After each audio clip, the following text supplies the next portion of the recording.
O DTD está aí, ó, é esse element.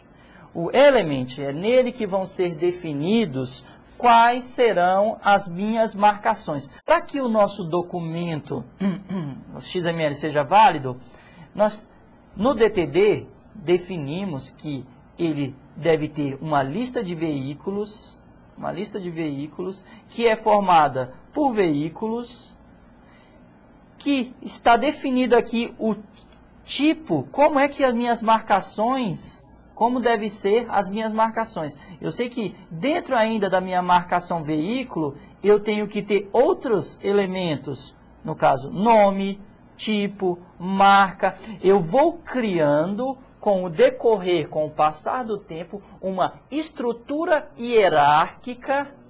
Uma estrutura hierárquica igual uma árvore. Se vocês olharem, é uma estrutura hierárquica.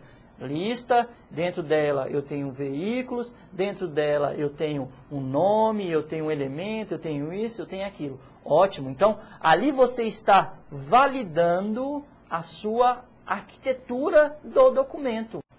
Okay? Então, aqui no DTD, a gente começa a desenhar como é que as coisas vão estar. A gente poderia dizer até que são aqueles campos, os text fields do nosso formulário, né?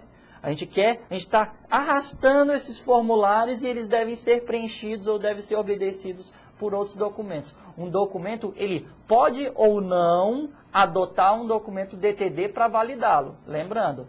E aí surgem a questão de elementos especiais que vão garantir algumas regrinhas, não é mesmo, Marco Antônio? Isso. Por exemplo, PC Data vai dizer que ali a gente tem que ter uma informação. É isso aí. Tem que ter a informação. O outro tipo, ao contrário desse, é o empty, quando a marcação aceita não ter conteúdo. Outra regrinha aqui, pessoal, a respeito da ordem em que os documentos vão aparecer no formulário. Igual ali, a gente tem nome, tipo e o... Marca. Nome, tipo e marca. Se você inverter a ordem, pode gerar algum problema. Um campo pode ser inserido um dado inserido em um campo errado. É isso aí, pessoal. Tinha um símbolozinho diferente ali, não tinha, Alex? Isso mesmo, pessoal. Vamos voltar ali no nosso slide, vamos dar uma acompanhada lá no nosso exemplo? Vamos aqui, certo? Então, nós temos o símbolo aqui, por exemplo, asterisco. Pessoal, esse símbolo aí, junto a outros, eles são úteis para a declaração de elementos lá no DTD, que vão definir, que vão tornar os nossos arquivos XML mais flexíveis. Flexíveis de que maneira? É a partir dele que é denotado, que é colocada a regra, falando, vão existir diversos elementos do tipo veículo. E aí, Marco Antônio, como é que essas marcações, como é que esses símbolos vão acontecer? Qual é a figura de cada um deles aí? Está aqui. No exemplo acima nós temos o asterisco, mas vamos deixar ele para depois. Se existisse uma interrogação ali no lugar do asterisco, isso iria indicar que ele deve ocorrer 0 ou uma vez. Ou seja, a lista de veículo poderia ter um veículo ou nenhum veículo. Se no lugar existisse um sinal de mais, significaria que pode ocorrer uma ou mais vezes. Agora o asterisco. Vamos ver aqui. O asterisco pode ocorrer qualquer número de vezes. Ou seja, nenhuma, uma, duas ou infinitas vezes. Fica livre.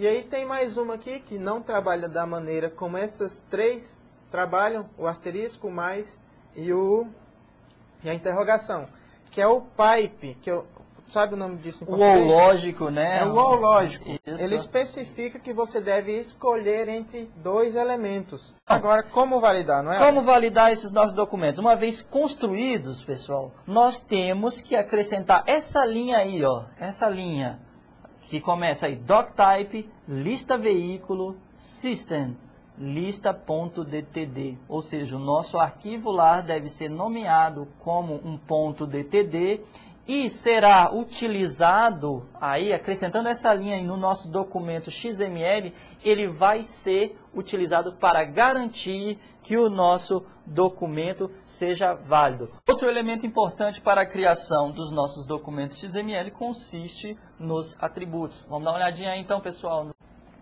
Os atributos são, no caso, é uma estrutura utilizada para associar pares, ou seja, pares, nome e valor.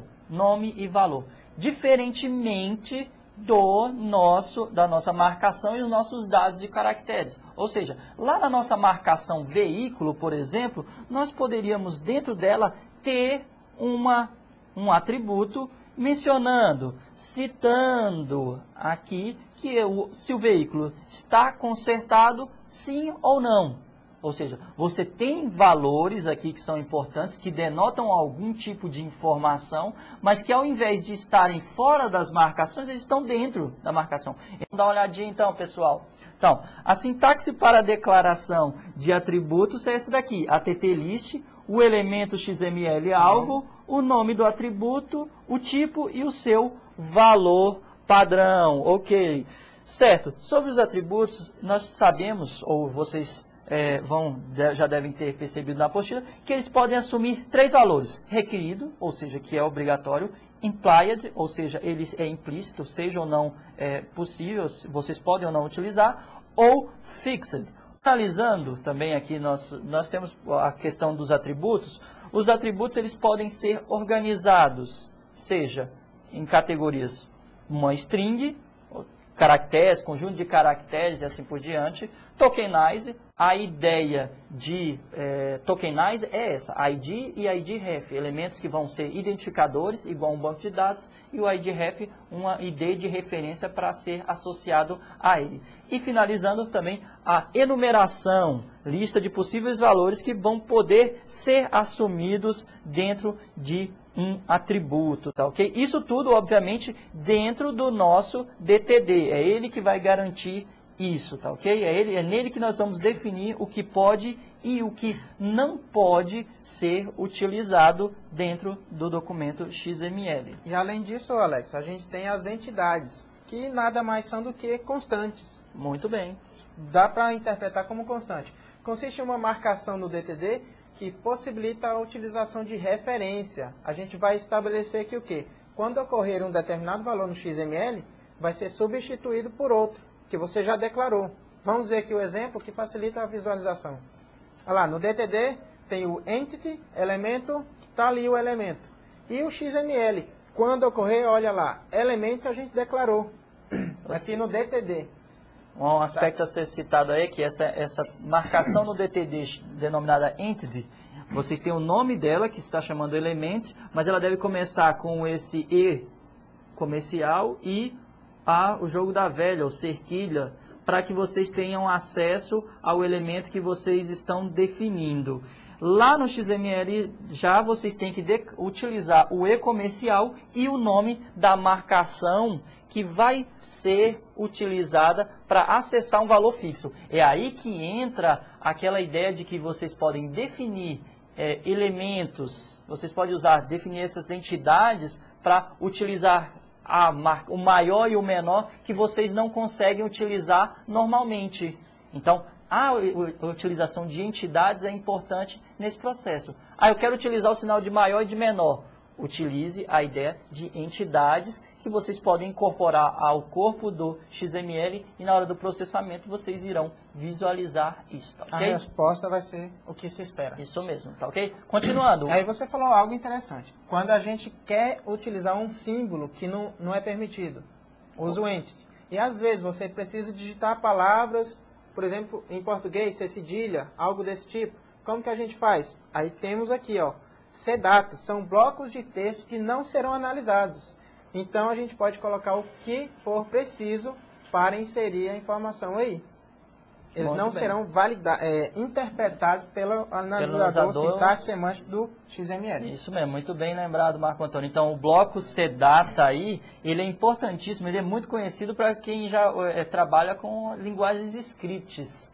vocês podem incorporar dentro do corpo do nosso documento XML alguns trechos de linguagem script, igual o JavaScript, CMA, que segue o mesmo padrão, VBScript e assim por diante, para processamento de alguma informação para algum trabalho. Quem manipula, por exemplo, documentos do tipo SVG, que é XML também, sabe muito bem, e é uma coisa que pode ser utilizada.